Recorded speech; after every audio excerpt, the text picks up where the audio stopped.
are back for a bonus episode. I know we were just back last night, but we're back again. But this is not about us. It's episode 360. And if you're looking alive, you are absolutely an Indiana Hoosiers fan. Holy smokes. 27-21. Hoosiers beat the Hurricanes. Game-ending interception. All that stuff. Absolutely ridiculous. We're buzzing on a Monday. Confetti falling all over the Miami football field. We deserve that. Let's just say it as that. And if you're Indiana and what a way to end the season college football wise, because we had two really good defenses, two good programs.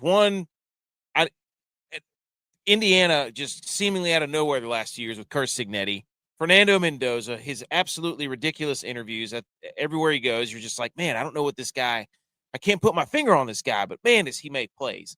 Unbelievable. Indiana deserved to win that game. And it's not like Miami did anything to lose the game. I mean, yeah, Carson Beck had the ball in his hands, tried to win the game, but he couldn't. And it was kind of similar like that all year was the Carson Beck story. So, but just it had everything you wanted. I mean, it had fourth down conversions. We had kickers missing kicks. We had ridiculous big-time plays, fourth down and 5, Fernando Mendoza, Heisman moment, spinning off people, diving into the end zone.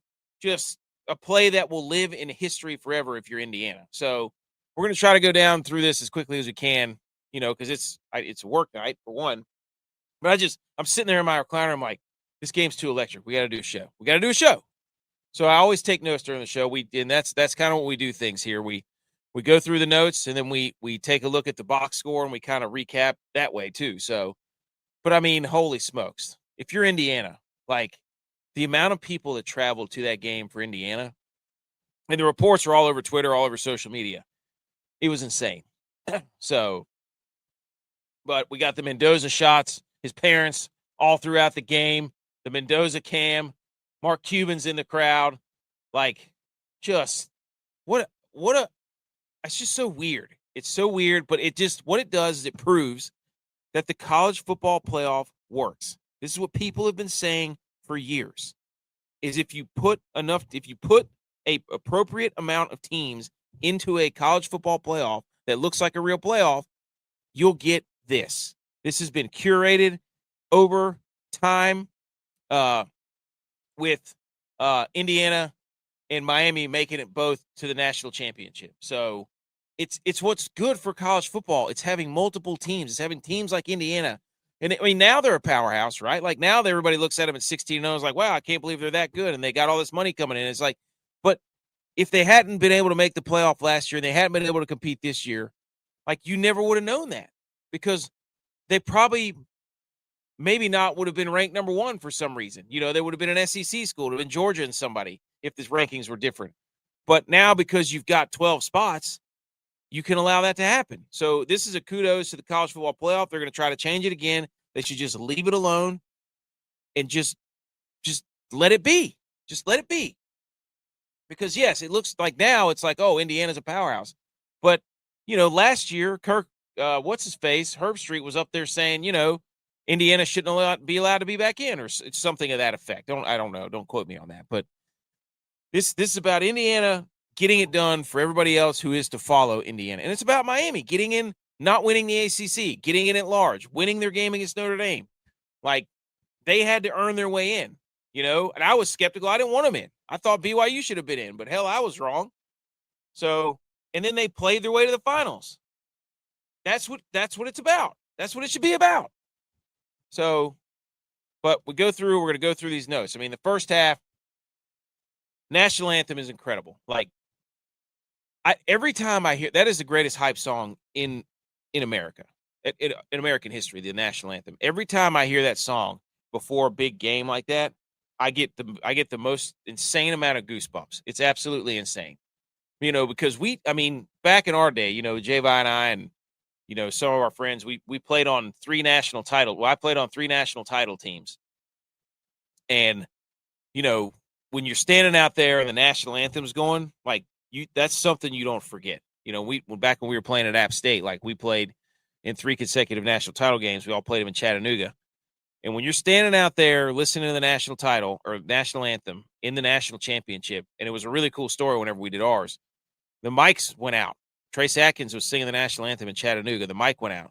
So all it was the crowd singing the national anthem. So every time I hear the national anthem before a big game like this, it takes me right back to being on the sidelines, listening to the crowd sing the national anthem, and it just gives me this unreal feeling. So when I see that, and you see all the pageantry on the sidelines, all the former players, all the people in the stands, just jacked up for a football game. It's incredible.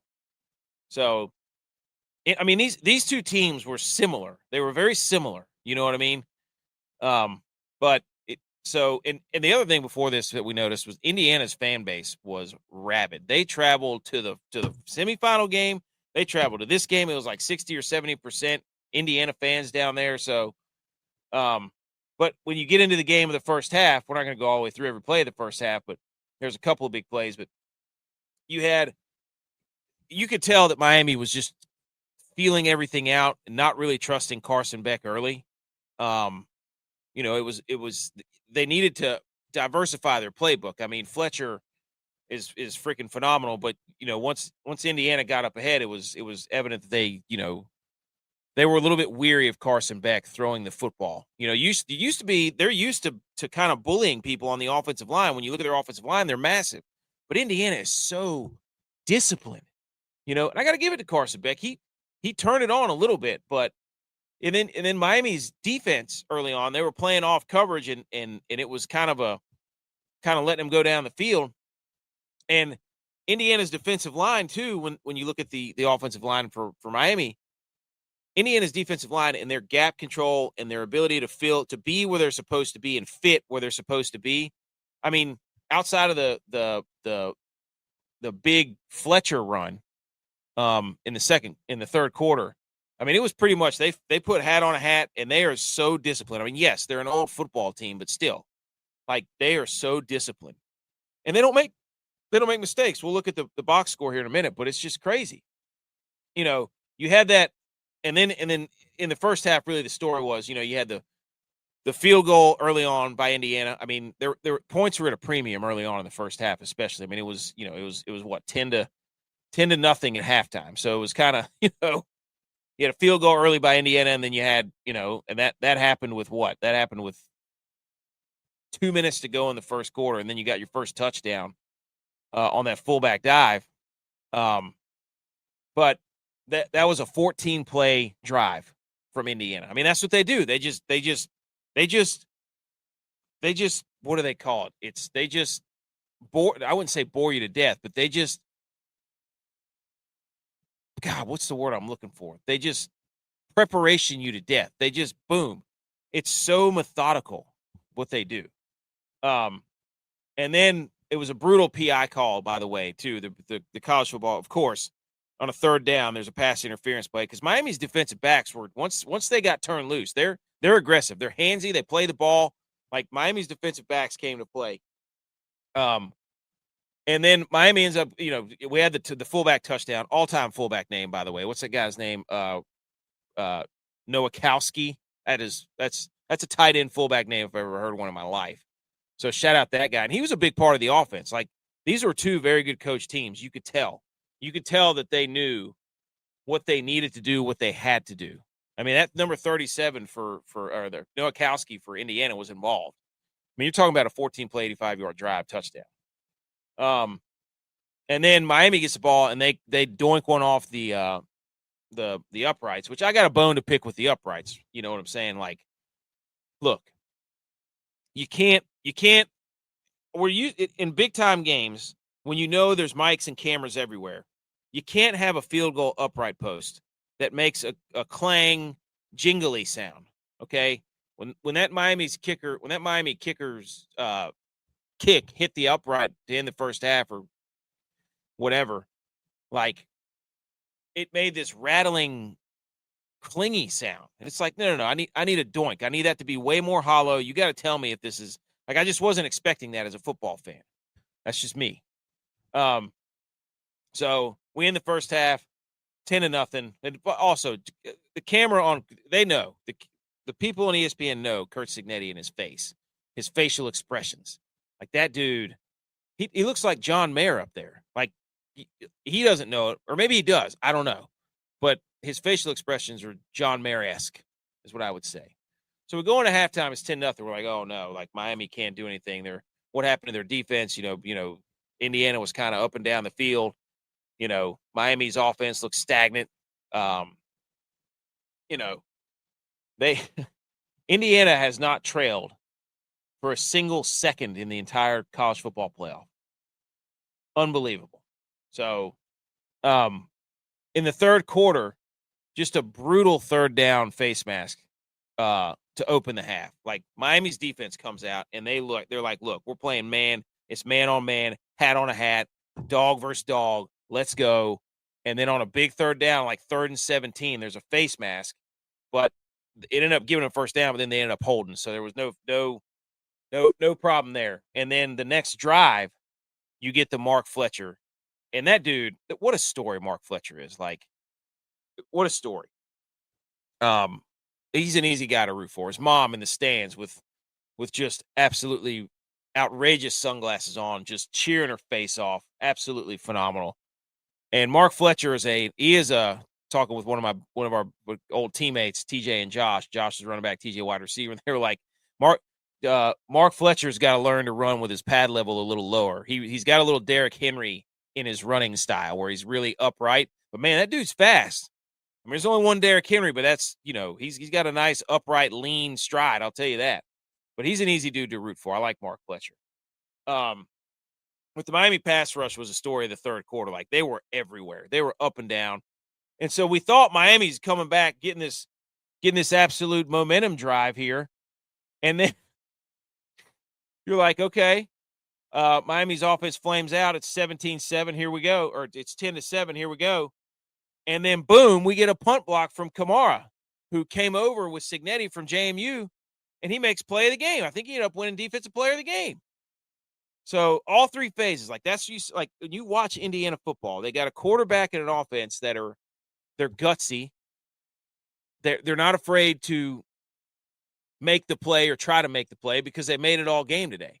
They got a defense that's so freaking disciplined. It's unbelievable to watch them. Like, there are no gaps. Like, outside of the Fletcher run, that was the only mistake, really. So, and then they've got special teams, right? The block a punt. So, in the third quarter, we had 14 points there. It was 7-10, then it was 17-7 in a hurry. So it was just and this is where it got hot. Like, again, there was another PAT from the Indiana kicker that clanged off the uprights, and it made that stupid weird sound. So it's not a doink; it's a clang. That was a clanging. Thank goodness it didn't come down to a field goal where they were going to try to name that, the doink in Dade County or something, because it wasn't doinking; it was clanging. And then the fourth quarter was like an absolute gong show, right? We had Mark Fletcher. They ran like a was it a belly or a trap? Miami did, to cut the score to 14-7. Fletcher got his second touchdown. And then Indiana gets the ball back, and they go on another.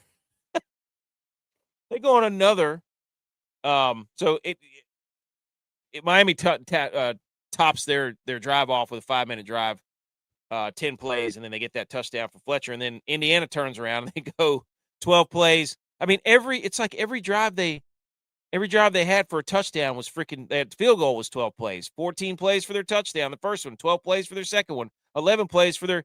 I mean, they just. I can't think of the word to describe that right now. What they do. But they just fundamental you to death. It's crazy. So Miami, we get the touchdown at 17-14. Indiana gets the ball back. They go on a 12-play, 5-minute drive, 75 yards. That's when we get they go for it on fourth down, coming down the field, right? They throw the most unstoppable pass you've ever seen, the back shoulder to Becker. He makes a great catch. They go for it again with 9 minutes to go. 4th and 5 from the 13 of Miami, and that's when you get your national title make the statue out in front of Indiana's football stadium where they run the quarterback draw on 4th and 5. Mendoza gets clanged. He spins around, almost goes down, but doesn't, gets back up, leaps into the end zone, ball over the, and it's just exactly a national championship moment that we all deserved and we all needed. And then Miami gets the ball back, and they go back down, and it's the Malachi Toney drive. He's ripping off big plays. That dude's electric. Can't imagine what his YouTube highlight tape was from high school. But then it's 21-24. And then Indiana gets the ball back, and we're just boom, boom, boom, back and forth. Another back shoulder to Becker on that drive before the field goal on a 3rd down. Like, it's Indiana was like, when we get in a sticky situation, we know we can lean on our cornerback, and we know we have dudes that can make plays. Like, that's what it boiled down to. I mean, it was most of the time, coaches are not going to go for it on 4th down.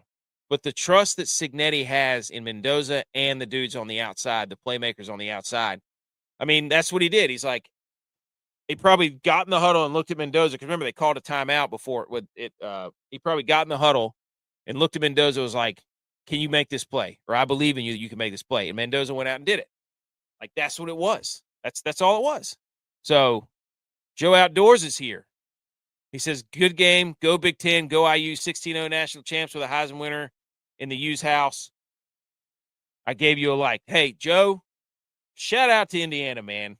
Shout out to this new era of college football where we can get Indiana to win a national title game. They can go get a good coach. They can bring in recruits. They can bring in people from the transfer portal. And they can win a freaking national championship. And it's the college football that I want. I don't want the college football. And thank you for the like, man. Thank you, Joe. Hope you enjoy this title. Go celebrate, man. What a game. It's college football I want. I'll tell you that. Where we get Indiana versus Miami, a 10 seed in the national title game. What a game. So it's, Indiana gets that field goal. They're throwing back shoulders. They got dudes. They got dogs everywhere. It was time and time again. It was like, we have the Heisman winner. We're 16-0. We know what it takes to win. And there's nothing worse than confetti falling on you after you lose a game like that. That's a bad look. So, unbelievable.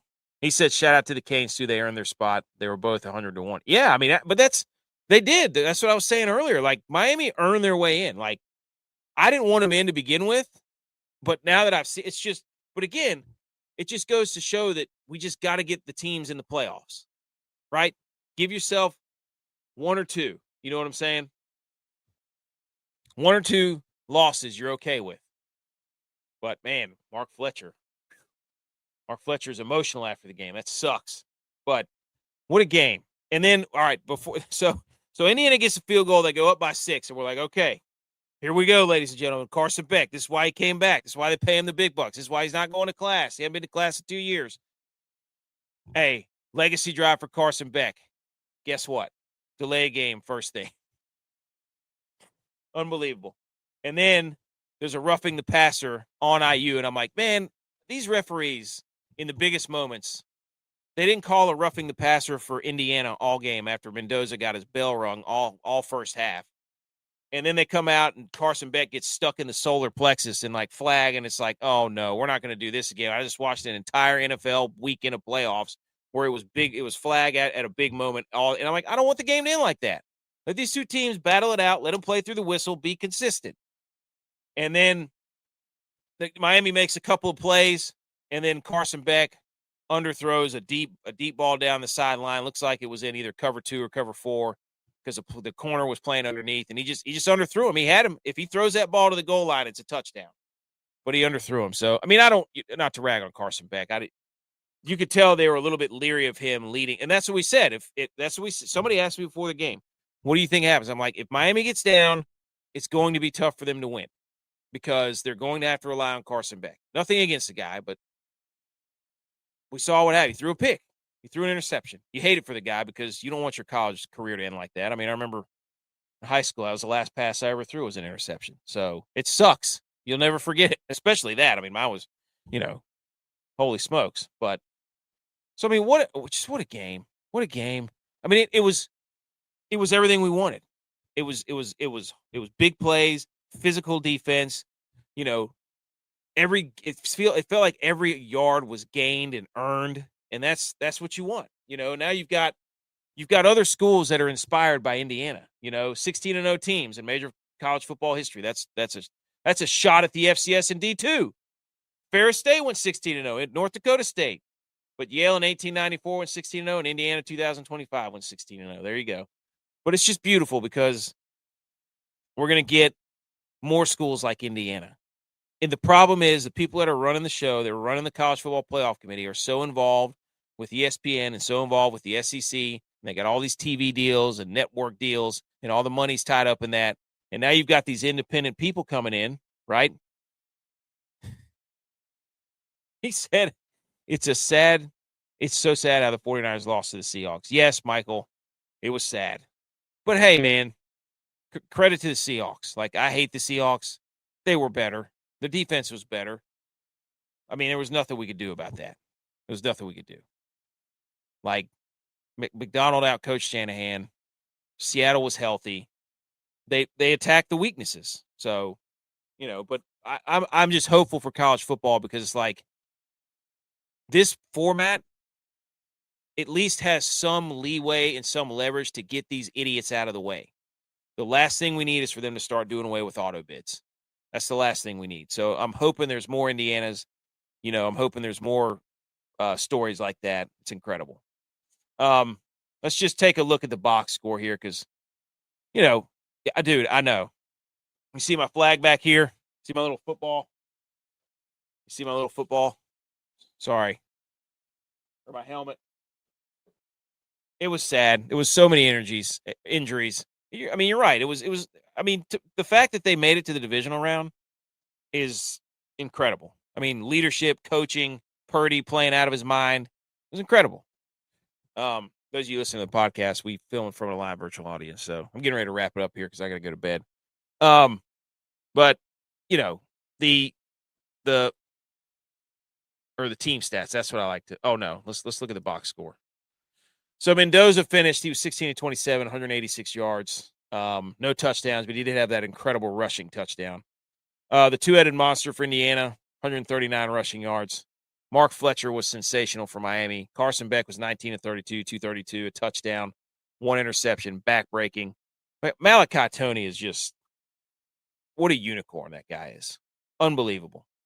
He had 10 catches for a touchdown and 122 yards, and then Indiana just has a bunch of guys that are like, they're not superstars, but they all have a role. They all have a specific role that they play. Surratt, usually their possession guy. Omar Cooper made a couple plays.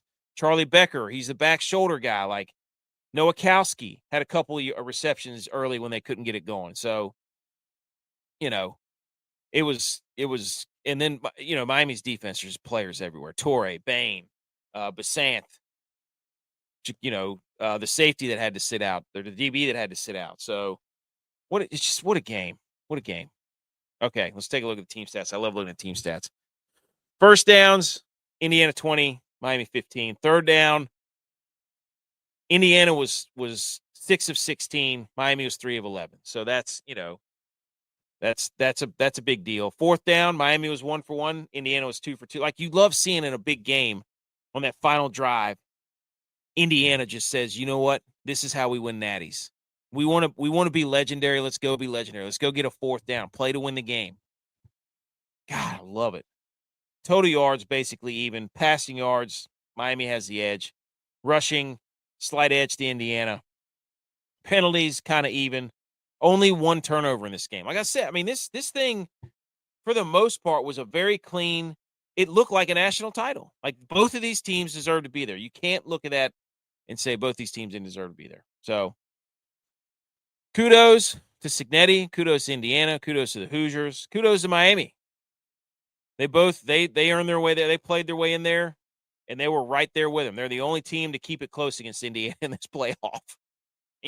Indiana's had an average margin of victory of like 35 points. So it was everything we wanted. Came down to the last play, too. Came down to the last second. Like, just beautiful. love football. We love